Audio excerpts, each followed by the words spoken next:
எப்படியெல்லாம் நாம் தேவனுக்கு பிரியமாக இருக்க வேண்டும். ராகாப் என்கிற வேசி அவள் தேவனுக்கு பிரியமாயிருந்தாள். அவள் வேசியாக இருந்தாலும் தேவனுடைய வார்த்தைக்கு அவள் கீழ்ப்படிந்து, வேதம் சொல்லுகிறது, கிரியினால் அல்லவா அவள் ரட்சிக்கப்பட்டாள். தேவனை அறிந்திருந்தாள்.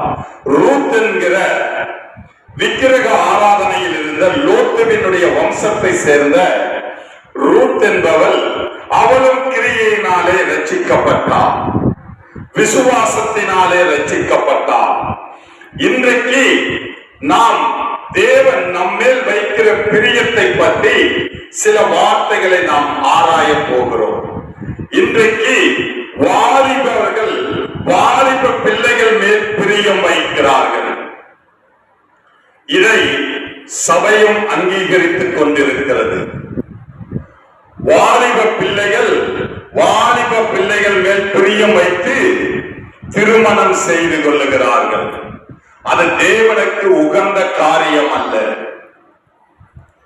தேவன் பேரிலே நாம் பிரியமாய் இருக்க வேண்டும்.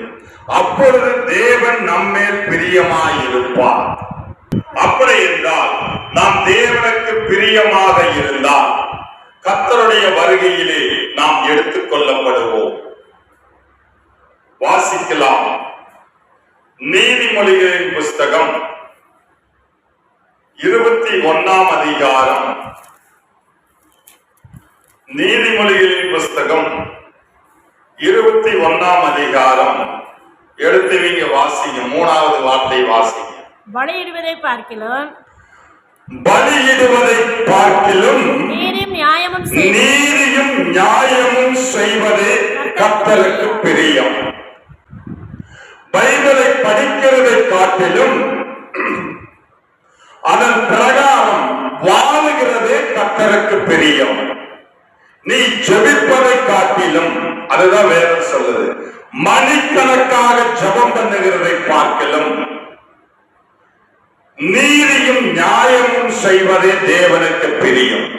எப்பொழுது பார்த்தாலும் பைபிளை தூக்கி கொண்டு நாங்கள் ஜெபிக்க போகிறோம், நாங்கள் ஆலயத்துக்கு போகிறோம் என்று சொல்லுகிறவர்கள் இந்த வேத வசனத்தின் பிரகாரமாக நடக்கிறதுக்கு அவர்களுக்கு பிரியம் வருகிறதில்லை.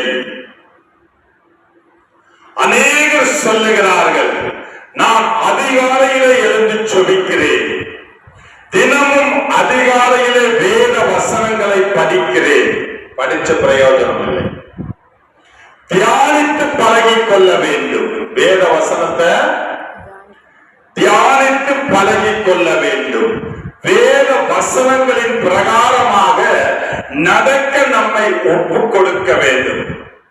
வேத வசனத்தின் பிரகாரம் நடக்கிறவர்களை மாத்திரமே கர்த்தர் உற்று நோக்கி கொண்டிருக்கிறார். அவர் பிரியமாயிருக்கிறார். நீ சும்மா 4 வேளை ஜெபம் பண்ணலாம், 7 வேளை ஜெபம் பண்ணலாம், 7 வேளையும் பைபிள் படிக்கலாம், சர்ச்சிலேயே நீ படுத்துட்டே இருக்கலாம். ஆனாலும் வேதம் சொல்லுகிறது, பலியிடுவதை பார்க்கிலும், நீ ஜெபிப்பதை பார்க்கிலும், நீ வேத வசனத்தை படிப்பதை பார்க்கிலும், நீ ஆலயத்துக்கு போகிறதை பார்க்கிலும் நீதியாய் இருக்க வேண்டும். நீதியாய் இருக்க வேண்டும்னா வேத வசனத்தின் பிரகாரம் இருக்க வேண்டும். கணவனுக்கு கீழ்ப்படிய வேண்டும். மனைவியினிடத்திலே அன்பு செலுத்த வேண்டும்.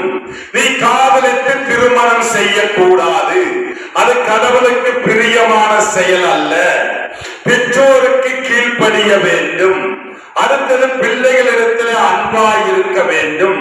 பிள்ளைகளை கோபப்படுத்த கூடாதும். அடுத்தது மனைவியை விட்டு வேறொருத்தியோட தொடர்பில் இருக்கக்கூடாதும். மனைவி வேறொருவனோடு தொடர்பில் இருக்கக்கூடாதும். அதனால்தான் வேதம் சொல்லுகிறது, நீ எல்லாம் செஞ்சுட்டு வந்து நீ பலியிட்டீனா அதை எப்படி தேவன் ஏற்றுக்கொள்ளுவான்? நீ ஜெபிப்பதை பார்க்கிலும், வேத வசனத்தை வாசிப்பதை பார்க்கிலும், அதன் பிரகாரமாக நடக்கிறதை தேவன் விரும்புகிறார்.